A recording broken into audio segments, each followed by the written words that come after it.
live from WTVO Rockford and your home team. Eyewitness News at 5 starts now. Paying respects to our local veterans, a patriotic but somber remembrance at Veterans Hall in Rockford. We will hear from vets and their families. An annual tradition carries on today. The streets of downtown Rockford were filled with parade goers to mark the day that we remember those who made the ultimate sacrifice. And planting the seeds of health and wellness will take you to a gathering for OSF aimed at keeping us at our best. Good afternoon, everybody. I'm Tom Lewis. Eric Wilson and Mimi Murphy are off today. Thank you so much for joining us, and happy Memorial Day. Today, across the nation, we do honor those we've lost who served our nation. In Winnebago County, more than 650 veterans were laid to rest in 2022. In an effort to remember all of those men and women, Rockford shined the spotlight on one State Line Marine. Jess Lipson was at the ceremony. Jess, looks like a lot of people were out to show respect. Tom, Rockfordians lined the streets and chairs to watch speakers talk about the life of Marine Corporal Nathan Carlson. Veterans Memorial Hall made for the perfect backdrop as speeches, prayers, and music were shared.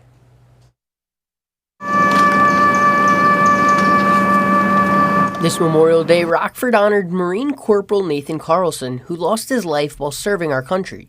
Monday morning, members of the community gathered outside Veterans Memorial Hall for a ceremony. I was honored that Mr. Lewandowski called and mentioned that he would like to dedicate the parade to Corporal Carlson, and I called his mom and dad and cleared it through them, and we're so honored we're still thinking of Nathan. Before every mission, we're asked if we want to continue with the mission, if we want to fly, and at any point in time we can stop our flight duties and just become flight line mechanics. Regardless of the mission, Corporal Carlson never did this. He looked at every single one as an opportunity to help other people. Marine Sergeant Samuel A. Johnson was the keynote speaker. It's really, really wonderful to see this kind of pride for our nation, and also for so many people to appreciate what some of our veterans have sacrificed in order for us to be able to observe this Memorial Day. Carlson was a native of Machesney Park and graduate from Harlem High School in 2019. He would go on to earn the title of Marine that same year. In 2020, Carlson was winged and officially became a Naval Air Crewman. Carlson and 5 other Marines were killed during a training exercise on June 8, 2022. That our flag was still there. To quote Sergeant Samuel Cortez, who gave Nathan's eulogy, from Winnie the Pooh, "Oh, how lucky we are to have something that we miss so much." The Wingman Foundation flew Carlson's family to the crash site in California on June 3rd. They'll be raising money for the foundation and the expenses it took to make it happen. That will take place at Crazy Time Pub and Grill. Tom? Thank you, Jess, for that report. Prior to that ceremony, hundreds of spectators lined up to catch a glimpse of Rockford's annual Memorial Day parade. The parade started this morning downtown, snaked its way down State Street, ended at Beatty Park. Local veterans and high school students walked the route, giving thanks to those who gave their life protecting our country. I myself am a veteran, so I find it with great honor that our community comes together to support our veterans that have fallen. And so it's something that we treasure and appreciate, that our community is so supportive of all the veterans. We have a large majority of veterans here in the Rockford area. So I'm really lucky. My husband and I are both Rockford natives. We've grown up here and have really been blessed to be part of a community that celebrates our veterans and also other organizations. I see a tractor too. Okay, bud. Rockford has held a Memorial Day parade every year since 1870. Only 2020 was missed due to the pandemic. Following the parade, sailors who died in action were honored. The sinking of the ship memorial ceremony was held on the Rock River. This took place behind Luther Center on Wyman Street. Navy Club Ship Number 1 holds this sinking of the ship event every year. A replica ship was placed in the river for the ceremony. There was also a reading of General Order 11 and a 21-gun salute. They say the ceremony is another way to remember those who sacrificed everything for America's freedom while also functioning as a teaching tool for younger children. It gives us a great feeling of gratitude that people come down here and recognize what Memorial Day really is, to associate itself with the dead veterans that are no longer with us. The Rockford Navy Club has been running for over 100 years. There are only 26 Navy clubs still running in the country.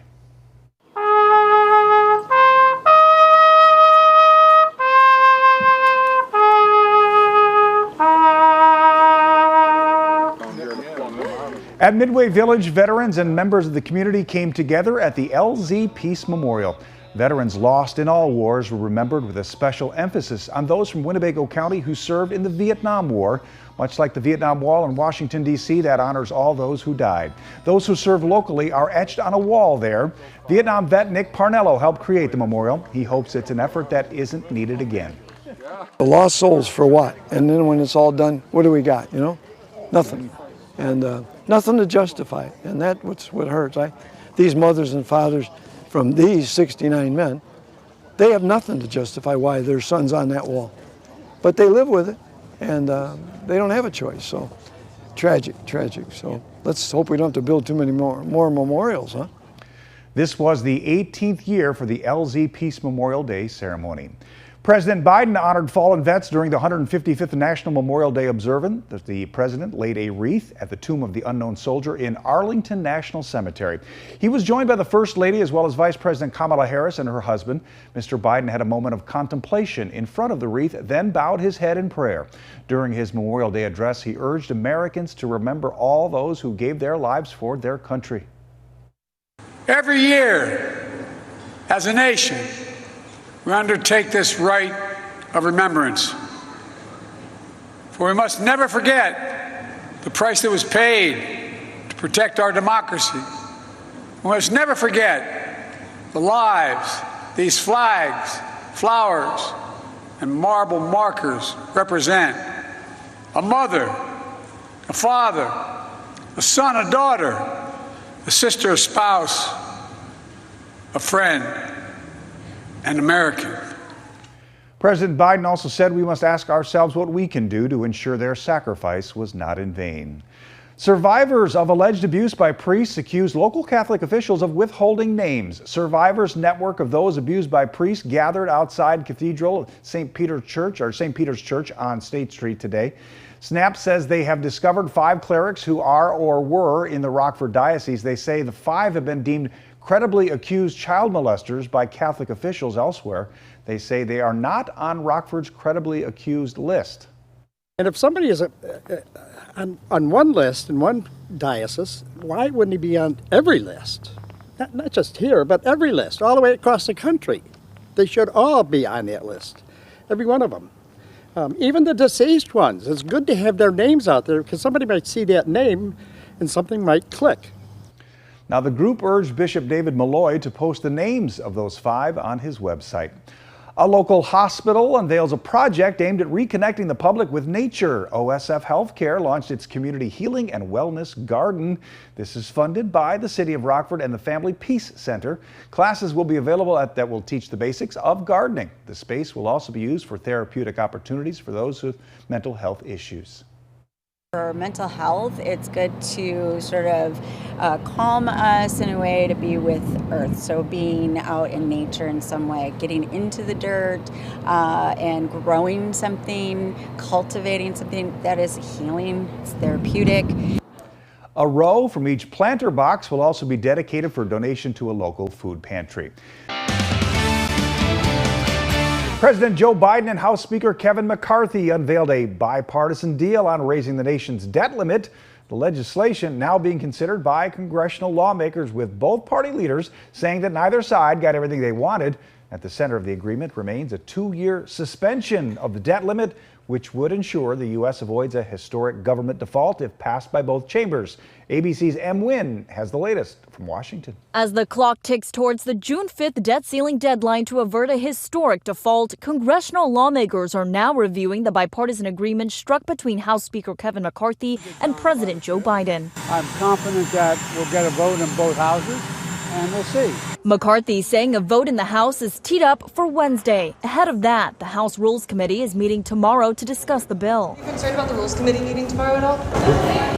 The 99-page legislation includes suspending the debt limit until 2025, notably past the next presidential election, capping government spending for 2024 and 25, cutting $20 billion in new funds to the IRS over the next 2 years, rescinding $30 billion in unused COVID-19 funds, and increasing work and age requirements for food aid programs for low-income Americans. One of the issues here, as Democrats will point out, sometimes they are the sole person in the family. The agreement also increases defense spending, keeps Social Security and Medicaid intact, and expands veterans' benefits. But some Democrats are still angry any compromises were made to raise the debt ceiling. Representative Debbie Dingell on MSNBC. I feel cornered.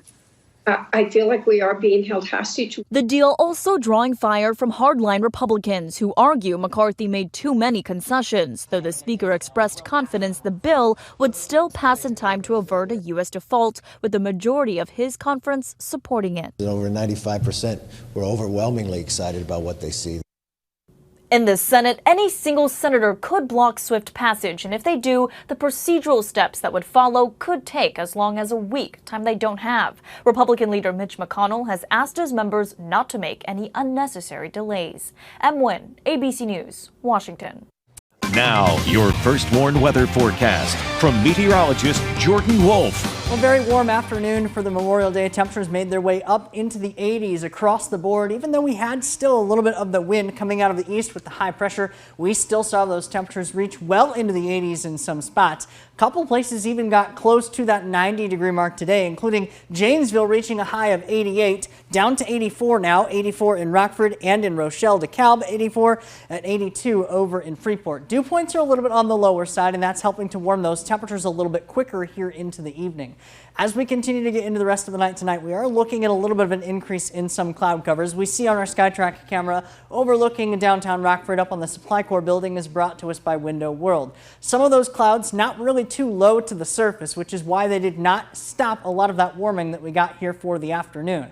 We still see fairly clear skies really across the board for satellite and radar. No precipitation going on. It does look like precipitation trying to pop up maybe in some areas, but I think that might be just how much cloud cover that it's picking up in that area as well. The majority of us are going to continue to stay dry for a large portion of the week ahead.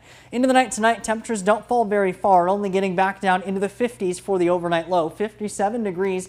Partly cloudy skies, a lot more mild compared to the last few nights where we've had temperatures down in the 40s. Another warm afternoon tomorrow, temperatures even a little bit warmer for the afternoon, getting up into the upper 80s, close to 90 degrees in a couple of spots there for the afternoon. That leads me to a little bit more of the warmer temperatures here for the week. As a quick reminder for those heat safety checklists, making sure if we're going to be spending time outdoors, we're drinking plenty of water, taking frequent breaks, minimizing our exposure to the sun, and also wearing that lighter style of clothing so that you don't overheat in the sun and the heat. We're going to be seeing a lot of that sunshine and heat as we get into the rest of the week. Not going to bring a whole lot of rain chances either. The majority of us are going to stay actually completely dry all the way through into the end of the week. We do see, however, a few very, very spotty showers possible as we get into the afternoons, mainly Wednesday, Thursday, and Friday. They're not going to be very, very high in coverage because we're not talking about a whole lot of moisture at the surface.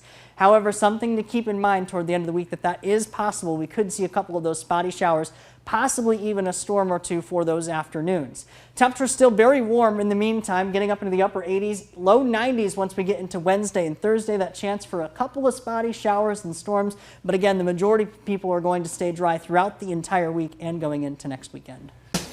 Now sports with sports director Scott Lever. It has been quite the school year at Byron High School in athletics, led by the girls basketball team finishing second in the state and the football team reaching the state semifinals. This afternoon, the baseball team is trying to add another layer on top of all that. The Tigers played in a 2A super sectional at Rivet Stadium. Some of our folks has arrived. It was a hot one at the ballpark for this game against DePaul College Prep. The Tigers trying to finish the job of reaching state. Bottom of the first, DePaul got a pair of seeing eye singles off Tigers starter Braden Knoll, each one dropping in and driving in a pair of runs. But the Tigers bounce back in the top of the second inning. Braylon Kilduff pulls a single to right. Aaron Lorenz heads home for the Tigers' first run. Later in the second, Braden Smith steps in with two runners on, and that's the guy you want up in that situation, and Smith hammers it. The ball will sail over the left fielder to the warning track. That scored both runners, making it a 4-3 game. But DePaul came right back with 3 runs in the bottom of the second, and the Tigers never recovered. DePaul defeated Byron 13-3, ending the Tigers season. In the 1A Super Sectional earlier at Rivet Stadium, Sterling Newman clinched a trip to state. The Comets edged Chicago Hope 3-2. Now let's switch to some softball. The Orangeville-Aquin Co-op softball team playing for a trip to state on the turf at Sterling. The Broncos faced Peru St. Bede, and Leah Baker was in the circle coming off that no-hitter on Friday. In this game, she ran into some trouble in the bottom of the second. She fielded the bunt cleanly, but her throw to first is high, and the ball carried down the right field line, and 2 runners scored on the play. Tough break. In the bottom of the third, LaSalle Peru's Reagan Stout just crushes the ball. That's going to sail over the fence for a home run, and it was 3-0. The Broncos trying for a run next here in the fourth on the infield grounder, but Annika Kraft is tagged out at the plate. Orangeville lost to Peru St. Bede 6-1, the final score. In Class 2A softball, Rock Falls was no match for Taylor Ridge Rockridge down in East Peoria. Rock Falls lost 14-2.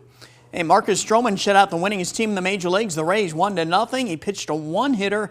Highlights of that coming up at 6. The White Sox will host the Angels tonight. The